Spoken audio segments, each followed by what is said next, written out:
Hey guys, what's going on? It's Nate here. Hey, so I got to do something kind of fun today. I'm heading over to a building not too far from here. I'm going to take you a little walk and show it to you, but it's a building that I'm writing a letter of intent on right now. Fun, a little bit nervous, got to confess. It's a big project, but I'll show it to you in just a little bit here. But I just got done meeting with a seller, and this seller, I didn't sign a contract on the spot, but I'm 99% sure she's going to sign a contract with us. And I want to go through a couple simple things on what is key to getting that contract. Hey Denise, how you doing? Hey Sarah, how you doing? Nice to have you guys on. So here's the thing. A lot of people think that when you're meeting with a seller, you got to like either bedazzle them or have some fancy presentation or maybe strong arm them into a deal. Hey Marla, how you doing? Hey Mark, how you doing, man? And I want to demystify the sit down with the seller. The sit down with the seller is not like this big fancy crazy thing or something that you have to have years of sales training for or anything like that. The seller that I just got done meeting, literally I sat at her kitchen table or her dining room table with her and then another gentleman on our team that we're training in right now, and we sat there and we talked for about an hour. I walked her property for about 10 minutes and we just talked for an hour. We understood that she's buying a travel trailer so that she can kind of go be mobile with her and her husband during the retirement years. She said she's tired of being cooped up in the same spot and she really wants to get out there and see places. So that's what we talked about. We talked about what was important to her. We talked about the numbers on the house. We went through what we call our perfect presentation as well. But that's not like the point. The point is that we were real human beings with her. And at the end of all of it, we got down to the numbers and we started going through them. And this is the key thing. The key thing is that a seller has to understand that they're being treated fairly. Okay? Now, the way that we helped her understand that she's being treated fairly is we literally brought out what we call our seller net sheet. And we went through the seller net sheet together, line by line. Probably took 15 to 20 minutes just for that. But we really wanted her to understand where all the numbers came from. And after we got through all the numbers, it helped ground the conversation. So she originally said, you know, I want market value for the house. That's what she told us on the first phone call. Right from the beginning, she said, I want market value for the house. Okay, most people do want market value for their house. They want to be treated fairly. It doesn't mean that it's going to end up being a bad deal for us or a bad deal for the seller. It just means that they want to be treated fairly. They want market value for the house. Okay, great.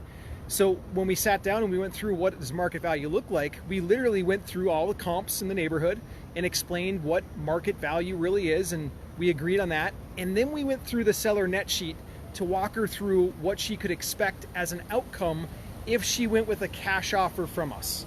Okay? Now, what ended up happening in this conversation is it was revealed that she needs a little bit more cash than a cash offer would bring. So what does that mean? That simply means that cash isn't the right outcome for her.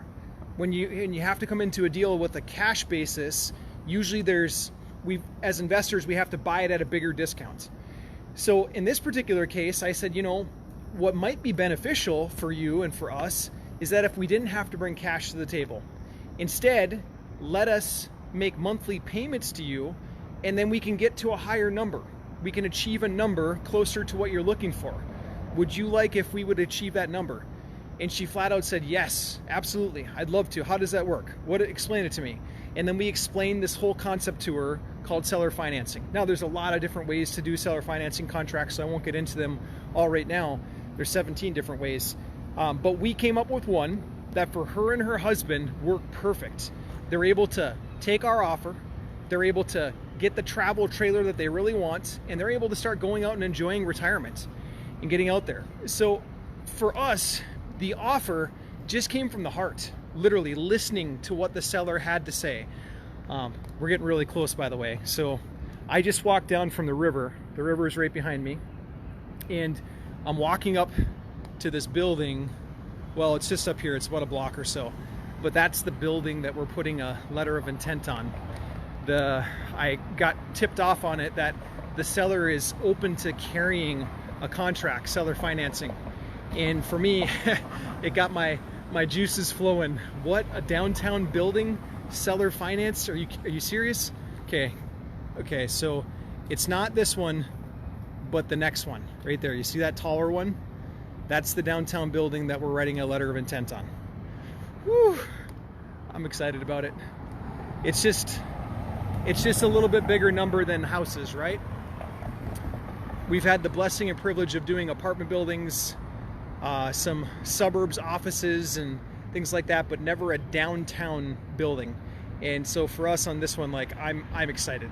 I'm really, really excited. Whether we get the deal or don't get the deal, I'm just excited to go through the whole process. And I've been excited looking at the numbers, analyzing it to see if it makes sense. And then I'm excited to submit the letter of intent. The guy that's working with the seller is waiting for me on it. So I needed to come down here after I got done meeting with my house seller to come and check out the building. So here I am. The building is right there. That's it.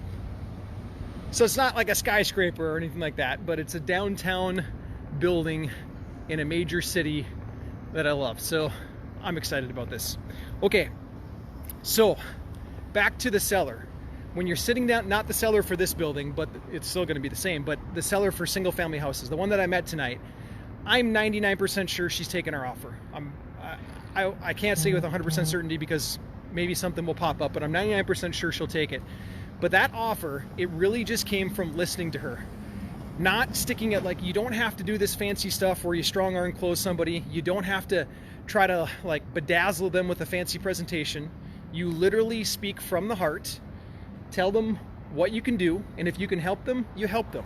If you can't, and I even said this during the presentation with her, I said to her, there she is, that's the beautiful building right there.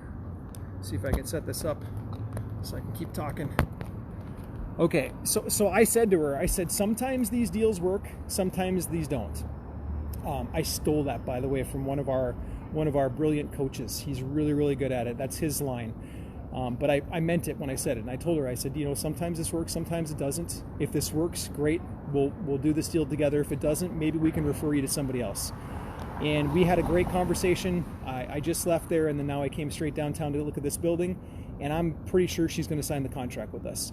It all starts with the heart. So I leave this message in this broadcast for you just so you can come back to the basics on this stuff. The basics are you make offers from the heart. That's it. You don't have to go crazy. There's nothing like magical about this stuff. We want to be human being. We want to take the pressure off of people when we're in the room. That's why I told her, like, sometimes these work, sometimes these don't. You might not know it, but when you're sitting with the seller, they have an immense amount of pressure on their shoulders. Actually, it's kind of like, think about this, the amount of pressure for them. This lady's been paying on her mortgage now for 12 years of her life. She's been paying into this thing.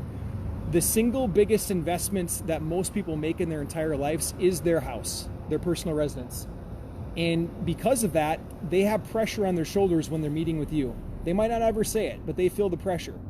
And so what we have to do when we first get there is we have to let the pressure out of the room. Think of the pressure like this. Have you ever seen a steam engine train going down the tracks? A steam engine train is fueled by pressure. They heat up boiling water, where they heat up a bunch of coal, they burn coal, and they heat up water so much so that it creates 18,000 pounds of pressure going through the pipes. And it pushes that down at the rail, 18,000 pounds. And you might wonder, like, why don't those things ever explode? 18,000 pounds of pressure going through the pipes. Well, the reason that they don't is because the engineers designed them with a little release valve called a safety valve that lets the pressure out. And what I want you to think of each time you're sitting with the seller is that you have to let the release valve out. You have to get that release valve to open up to let the pressure out of the room when you're with the seller. Okay? It might not be so much if you're going there as like a realtor to list the house, but for sure when you're going there to buy it, people put up a defense wall because they think that, you know, you might try to over negotiate them or take advantage of them. So we let the pressure out of the room. You got to be that safety release valve that the train has. Let the pressure out. Simple things like, hey, if this works, awesome. If it doesn't, that's okay too. If it doesn't work, I might be able to refer you to somebody else. Or if my buy price doesn't work, I might be able to help you list this property instead. Either way, it's okay. And that lets the pressure out of the room. That sets the stage for the conversation. Then the conversation's just from the heart. We're going to go through our presentation to show them who we are and why we're a credible person to work with. And then we're going to go through a seller net sheet, which is open book numbers. We're not going to hold anything back. We're going to show them even line items like our profit, because we want them to know that. If we don't talk about that, then it creates kind of this awkward pink elephant in the room. But we're going to be open book with them. So what do you think? Is she a beauty? I know it's not a big skyscraper in New York or Chicago or anything like that, but I'm excited about this thing. I'm really pumped. So I'm going to get myself home so I can finish the letter of intent for this thing and get it submitted tonight so it's in on time, and wish me luck. Let's see what happens. All right. God bless. Have a good night. Bye-bye.